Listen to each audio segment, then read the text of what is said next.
Okay, so in this video, we're going to be talking about how to differentiate your offer from the other best-selling gigs in that subcategory. So, here is a service that I found that's for a gig that I'm about to create.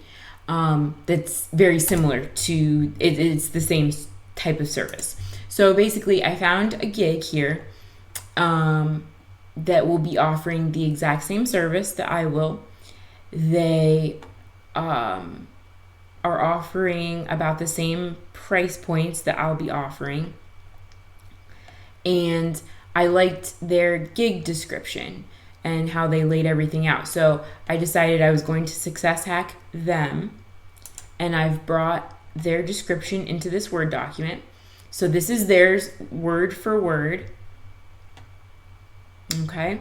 And then I started recrafting it to make it new.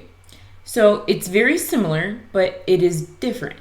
And the good news is when I first started on Fiverr was extremely picky and particular with your gig descriptions. So it was a lot more picky on like success hacking other people's gigs. Basically, you couldn't copy a lot of the same text word for word. They would you'd get like flagged for that. But over the years, with a lot of new users, I think they've kind of cut back on duplicated content. They don't really care about that within gigs as much as just, are you going to sell? I don't know, but it's kind of left up to you. So they're less picky about that, which is good for you guys because it makes hacking other people's gig descriptions a lot easier. Now, that doesn't mean that you should use everything word for word. You should still make it your own. And that's what we're going to do right here. So as you can see, it's very similar. I will manually submit your article or PDF to the top 50 document submission sites. And mine is I will do manual article or PDF submission to the top 50 document sharing sites. So it's very similar, right? But it is different. And that's all that we're looking to do is it can be similar. We want to keep the message the same because, again, they got good results here with this. We want to get good results with our gig too. So we want to keep it very similar. And, I kept the formatting similar to them too. So they had this is their title, then they have a subheader, another a little header here, and then they go into describing the gig. I did a very similar thing. I actually did 3 headers and then went into my gig description. I added a few more details than they had. We are submitting to the same sites, so I kept the sites that they suggested the same, but I just moved the order around so that it was different for Fiverr's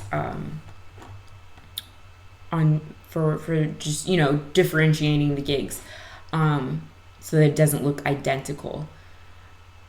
But I kept all of the same information pretty much. Even here, I think I changed this part around a little bit.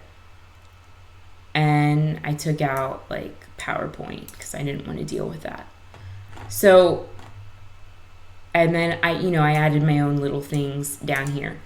But again, I just wanted to show you how similar it can be as long as you're adding some differentiation, right? You can't just go copy someone else's gig and slap it up there. Maybe you can nowadays, but I really wouldn't recommend it. I would still make it your own. You want to add your own flair and language to it. And obviously you want to make it personal to your specific gig that you are going to be delivering. So with that being said, I just want to show you that it's very easy to success hack the best sellers on Fiverr and take what's working for their gigs and make it work for yours. So join me in the next video as we continue on to create a new gig and how you can go about doing that.